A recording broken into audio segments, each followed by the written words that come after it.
Welcome back to the class, everyone. Today we have a very different but a very cool video here that we are actually already started kind of this video over on Xaereth's channel. That is who is joining us here. Say hi, Xaereth. Hello. We did the first video, and today we're covering not Omicrons. I still need to get used to this. Datacrons, and we already went over briefly kind of our general thoughts, basically from the leak until now, what has actually been confirmed, what is actually here. We've talked about the overall how we're going to use them, where they're coming from, if they were used from an outside source or not, like relics. And now we've been giving a general analysis about what we think they're really going to change in the game as far as their stat boosts, as far as their actual abilities. So picking up right where we left off, do remember to, if you have not, like and subscribe on Xaereth's channel once you do watch that video. You're doing better than I did, Calvin. Totally forgot to tell people that. Hey, I told them that the video is going to be over here. I was remiss in my admonition to everyone watching. They need to like and subscribe you as well. You're real close to 1,000, which is the biggest milestone. It is for YouTube. So, yeah, it straight up is. Yeah, it's a huge deal. So, if people have followed us over here, please do subscribe, Calvin, right now, right this second. Okay, now that you've done that, I've already done it. I've done it on my work computer and on my main, my personal. So, I've done my part, guys. Are you doing yours? We'll see. Twice the sub, double the value. Indeed. So, these datacrons, they seem okay. They seem interesting. One thing that maybe you noticed and I didn't. Do you know? So these bonus stats, could we potentially roll tenacity all, 6 times? So the way that I read it, and the way I think you've got your screen on it right now, is that you can see that it goes from 25 to 40%. And the first roll there is only at 16%. So I think at the very most, you are going to only be able to roll up to 40% on the whole thing. So once tenacity rolls, whatever many times to the point where it can't get higher than that, then it'll probably just isolates to the other stats. Okay, so that's one way to read it for sure. The other way I was reading it actually was maybe because this is a level 4 on the screen, and the ones were level 1 and 2. Maybe levels 1 and 2, the range is smaller than the range on 4 and 5. Oh, that could be possible. I'm gonna go down to I was supposed to say I'm scroll down the screen here, and it doesn't show another view of it. So that's possible. That's kind of a large jump to go though, because if potency was at 19% at level 2, I guess it's possible. Oh, there could be low rolls, like maybe level 2, the max is 20. The minimum maybe the max is 20. Whatever, like the range might have encompassed 18, I guess is all I'm saying. And yeah, I follow you. I don't know. It seems, obviously we don't know. Just another one of those things, like, and how honestly, how can CG share every single thing? Like They could even share every single thing they could think of, and they would still miss about 5 or 6 questions that we're going to end up having. Like I'm jumping the gun a little bit on this one, but we were looking over the datacron that I believe JMK is going to have, where he gets to ignore protection on all enemies. He gets to hit right for their health. And like someone is immediately in my Discord server is like, okay, so what happens when he goes up against Gas? Gas can't lose his health until his protection is down, and if JMK's whole team is hitting through his protection, he just like not die? And the whole question's kind of a moot point because Cat just annihilates him. But there's a lot of interaction. I say that to say that there's a lot of interactions with these datacrons that we just don't really know what's going to happen. It'll be interesting to explore. I mean, I have to wonder. So that there's that line, and I'm not even viewing it right now. But they say things. They're like, well, we will really appreciate like feedback, like positive feedback or whatever, And it's like saying don't be dicks, but but really like they.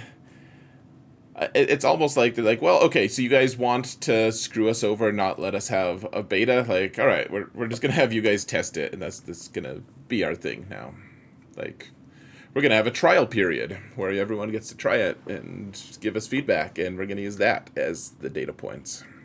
Well, one thing I do have to really say that was really smart on them, and seems like they're listening, is they did mention towards the very end here that they are at some point going to be allowed, they are going to be allowing the datacrons in Squad Arena, which means we don't have this really painful cycle that we've had with Omicrons, where it's like, you know what? I bet my SLKR beats the Mara J, Juhani, and TW, but sorry, guilds, I have no way of knowing. Sorry, I just dropped my GL and 5 banners because that didn't work, because you have no way to know. Like, someone has to bite the bullet. And with what they're doing here with datacrons, allowing them in Squadron, it pretty much squashes that. Like, that's the best thing. I mean, if they really wanted to invent like a sandbox mode, then there's that. But that's a huge thing. It was very, very easy for them to do. They just did. Yeah, I mean, it's an interesting thing because they're not going to activate Omicrons, though. So hopefully they do. Hopefully they can see this, and hopefully there's a lot of constructive criticism as to why that was great, and they just backtrack on it. But yeah, I'm not going to sit here and promise that. I'm skeptical that they can actually. Like, I think that there's certain things. So like everyone says, I mean, and I want this too. I would love ship loadouts. Like, why can't we get them? It seems like we could, and we can't, and why not? If they could do it, if it was easy for them, they'd have done it a million years ago. That would have been no brainer. They would have absolutely done it. Because they don't hate their players at the end of the day. They want things to be easier, and if like that sort of thing keeps gaining momentum. Like, really, it's been like 5 years CG, you can't make ship loadouts, you know, like, so if they're not doing it, maybe they just can't, maybe they didn't build it into the system.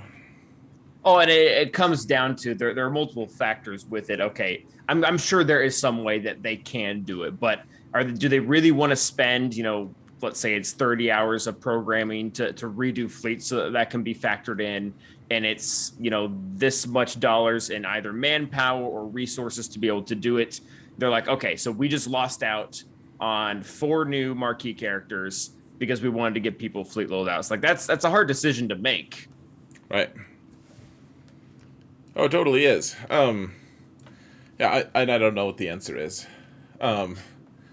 Like, I guess we just keep complaining, like we have been. Man, I'd really like some fleet loadouts. That would be really cool. Oh, it's gotten us this far. It has. And at the end of the day, like, we do okay without fleet loadouts. Well, I would say, I don't necessarily do okay because I'm not great at fleets, but I'm not terrible at them, I guess. But the main thing is, it's not necessary for success in this game. It's just a slight inconvenience. Yeah, it's not gonna be what separates you from winning and losing most of the time, as long as you check to make sure your malevolence isn't about to take in your GR ships. That will cost you the match. But all right, Xaereth, so we have these datacrons here, and one of the things that kind of stood out to me scrolling down here so we have like the bonus stat, and then bonus mechanic for dark or light side characters bonus stat. I don't know if I have an issue or if they're going to relook this, or maybe I'm just overthinking this, but how many squads nowadays do we have that use more than one affiliation, that use both dark side and light side at the same time? Oh, I took that to mean more like it's either this or that. Like the first one is more generalized. Like you're talking about like the level 3 that they were saying on the little chart. Yeah. So, but if you look down, where was it? They give like practical examples of what they can be this time around. And they don't have that first section that isn't mixed for dark side or light side. So basically what I'm saying is if I want to take in my scoundrel team with BAM, where I have BAM, IG, and Queel that are light side, and Dadbod, Boba, and Fennec who are dark side, and I have to choose a datacron, I'm kind of getting miffed out of half the bonuses. Is that the way? Am I reading that right? I don't know. I mean, it could be that at first the datacron is just more generalized, and then as you continue on, you're like, well, okay, so now it's a specific character. Like I upgraded it all the way to 9, and now it's a specific character, which is dark side. So those bonuses are probably just going to go to dark side characters. But I mean, maybe it benefits Star Killer specifically. So it's nice. You're like, hey, if it's light side and dark side, it could benefit both sides of it. Or bounty hunters, or some weird mix and match, Build-A-Bear kind of situation. I guess that is a fair point. Like we've seen that specifically with Star Killer, where you're coming in there with Palpatine lead, and Palpatine lead only actively affects pretty much 2 characters, and it's still the one that you really, really need to go with. So maybe it could very well be the same with datacrons, where sure, the dark side is only affecting that specific clause is only affecting 3 characters, but it doesn't matter because of what it's doing. Right. Right. Yeah, I guess we'll just have to see. Obviously, I mean that's really the caveat to all of this. It's like, well, you and I can have strong opinions right now, and then we could be totally wrong anyways, because who knows? But what did you think? I thought this was really interesting. So the ways you can find datacrons are in territory wars, weekly shipments, and daily login calendars. Those are some of them, but especially territory wars. I'm like, I don't win many territory wars. My guild doesn't care about them that much. Like, what are your thoughts on that? And weekly shipments, we're gonna, like, do we spend crystals? I mean, that's kind of implied. Oh, it's definitely crystals. So not to kind of backtrack here, but totally backtracking. They did say the main way, and I'm actually kind of happy with this because I am kind of a Conquest fanboy. Sorry for all of you who just disliked. The main source of these is going to be through Conquest. Like, it looks, if I read it correctly, all the secondary stuff is primarily territory wars, and then the rest of them you just listed. Sure. But I like Conquest, and for the same kind of reason that I like GAC, where I have 100% control of it. If something goes wrong, I just blame myself and I move on, or I just live with it. So going back to your point with territory wars, I don't love this. I kind of get it. I kind of get why they're doing it, because I think the player base and CG have both realized that the vast majority of the game still doesn't really care about R9s. Like I have 1 R9 total, and I have no plans to get a second R9 right now. I know eventually I will. I'm not saying, it's not dead in the water. But my guild also does not do super great in territory wars, and I have absolutely no drive to leave them because of that, at least right now. Right.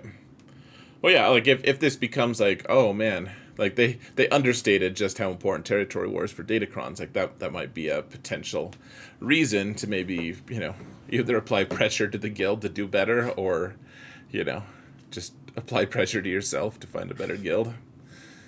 But it's a PvP mode. Someone always has to lose as well. So that really does make it harder. Like, one of the really cool things about the cam mission was we were kind of pull everyone up by their bootstraps and be like, all right, we're going to do this. We know the exact mark we have to hit. We're going to get there. We accomplished it, and it felt great. With territory wars, it's a lot harder. Like, we're going to pull ourselves up by our bootstraps. We're going to lose by 2 banners, and then we're just going to feel like crap for doing all that work. Like, it's hard, man. Oh, it is. Yeah, it's no fun. So, like, to lose territory wars, you're like, wow, we put so much investment in it. And it's leading to this weird situation where there's some guilds who have an enormous number of Omicrons on them. And then, like, some guilds like mine who, like, they just asked us to apply Mara Jade's Omicron, and there's still, like, some pushback. It's like, we've had Omicrons for a while. It's like one of the best Omicrons out there. Like, maybe we should actually try territory wars, but at the same time, what?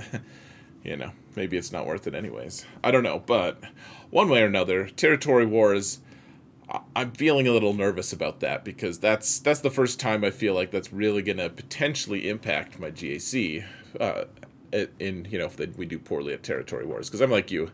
I have more Relic 9s than you, but not that many. Like, I'm a little sad I put Relic 9 on Bosk, and at the same time, it's just a little sad. Like, I didn't, you know.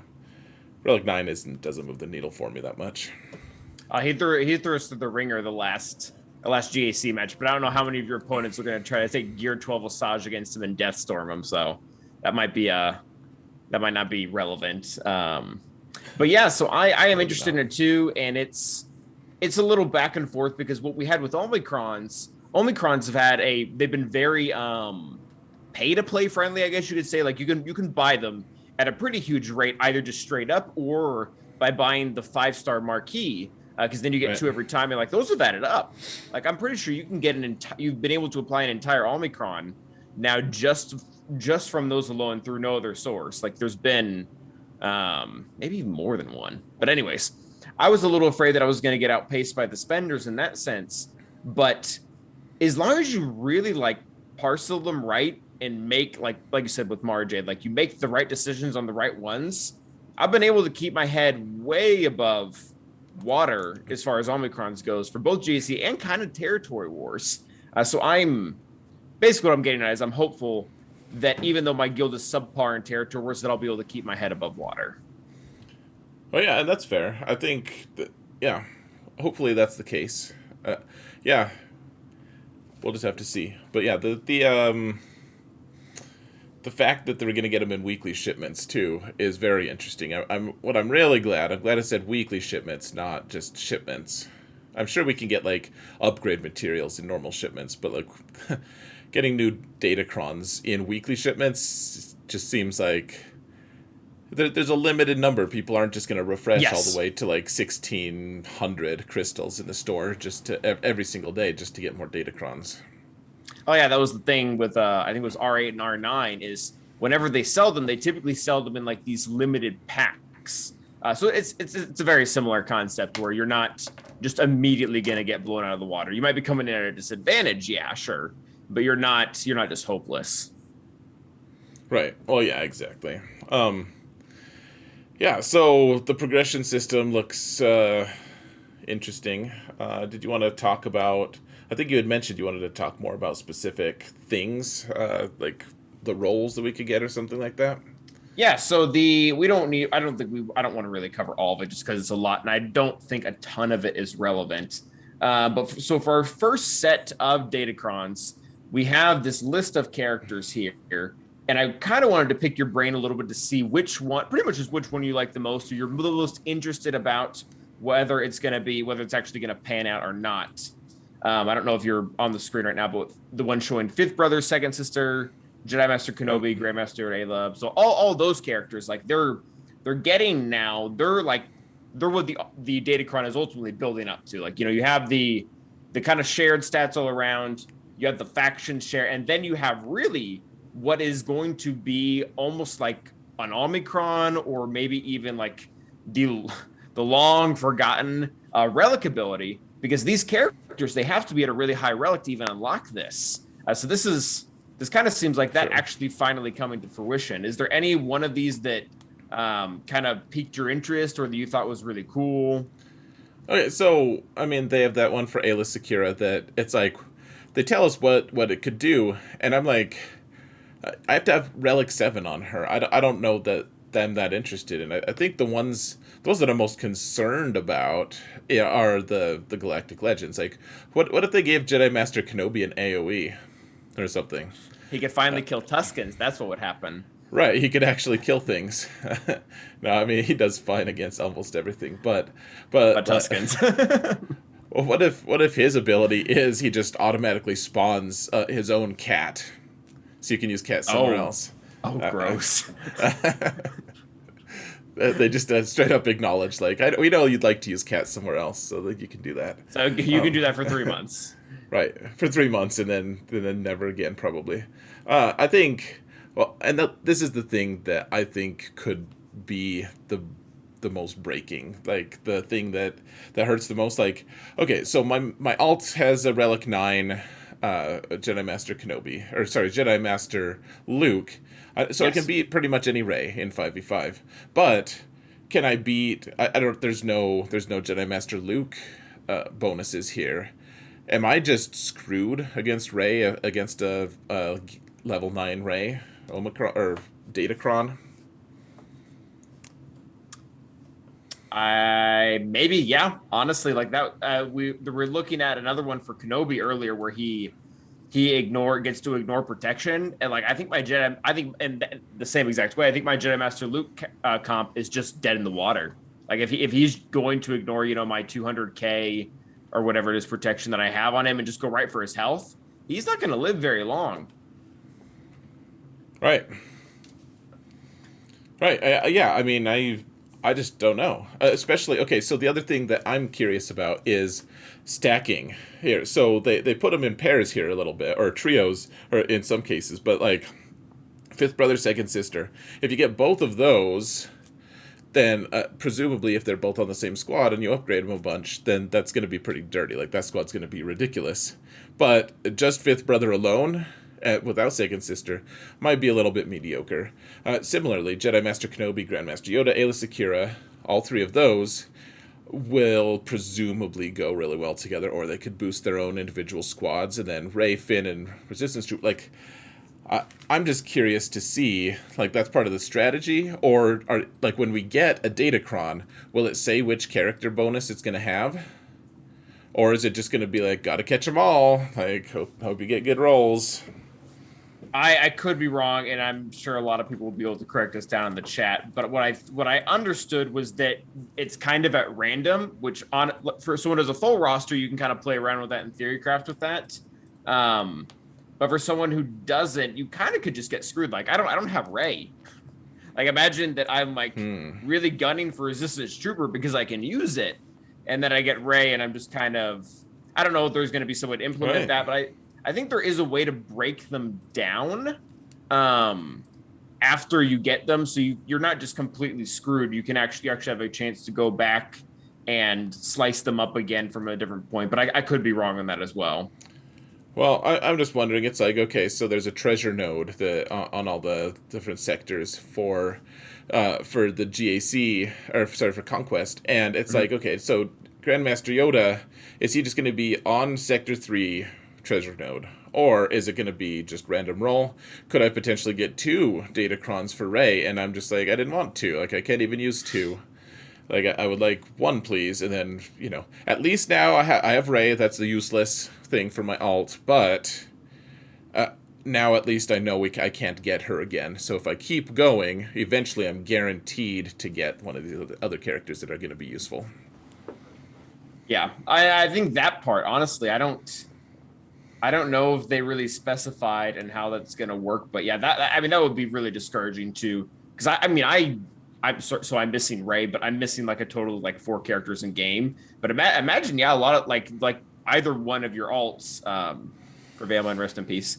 No, like the amount of characters that are in this list that he just wouldn't be able to use. Like, and it's not just one; it's maybe half. Oh yeah, like Professor X, I'm a 7 million account, but I could use Kenobi and Yoda. Those are the 2. And then if I really, really cared a lot about it, I could upgrade my Aayla. She's, Relic 3. But I guess I could get her up to 7 if I, and that's gonna be the thing. Like my main account, which is way bigger and I spent a lot of money on, I could actually, my list is actually almost the exact same right now, like Kenobi, Yoda, and Rey, and then everyone else is lower than Relic 7. Yeah, I don't. So the Relic 7 being on the one character, I can kind of get past that because, like I said before, it kind of reminds me of this being the ultimate Relic ability or whatever.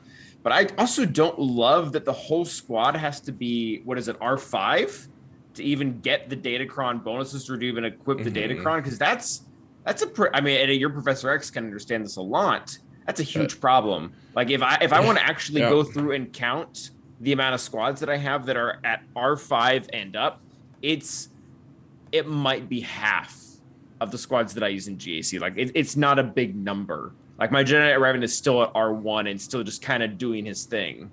So I also don't really think that was necessary. It reminds me a lot of when we got the Galactic challenges, And they were like, you need to be R7 to ride this ride. I'm like, I can do it with gear 11s. Let me. And they were like, no. And then they eventually said yes. No, oh yeah, okay. Yeah, that's fair. Yeah, I think it's gonna be an adjustment. I mean, this is honestly, this is a really smart way for them to just get a little extra money. People are gonna be like, oh man, I would really like that ability. My squad would be so much better if I just, okay, fine, Relic 7, fine. Like, because Relic 7 is accessible to everyone. Like, you can farm Relic 7. Yes, it is like, free to play. Right, like 8 is technically free to play, but you have to spend a bunch of crystals in order to get it for some people if you don't have access to the raid and all that. So, I mean, I think they priced it just right. So the other thing I'm curious about though is I'm assuming we can use these datacrons in Conquest. Does that mean Conquest is going to get harder or easier? Now, like, is it just going to stay the same base difficulty rate, and then we just use datacrons, and it's like feels a little easier? It's like easy mode. Or are they going to have to artificially increase that difficulty to compensate for datacrons? From what I understood, these were only going to be applied to PvP. So Grand Arena, Territory Wars, and kind of Squad Arena, so that we can test them out. I don't believe they're going to be going into Conquest or TB. Okay, I must have just missed that. The question being, because that's the primary way you earn them. It just seems like they might be linked. But I think now that you're saying it, I think that I do remember hearing something about that. So, okay, that's fair. Do you want to look at set 2 real quick? Yeah, sure. Do we have set 2, right? Set 2 full info, yeah. And just FYI, we're at 27 minutes right now. Okay. So if you want to just keep going, I'm good. I am totally good. Just heads up. So. No, I think we can make one more comment on, again, like these specialized characters. If you have one that kind of sticks out to you, and we can call it a day there. Yeah, man. All good. So we've got, for set 2, yeah, we've got Jedi Master Luke, Jedi Knight Luke, Obi-Wan, Old Ben, whatever, Mothra, Commander Luke, and Ezra. What's interesting to you about that? How's your Ezra? Oh, he's gear 11. He is non-existent.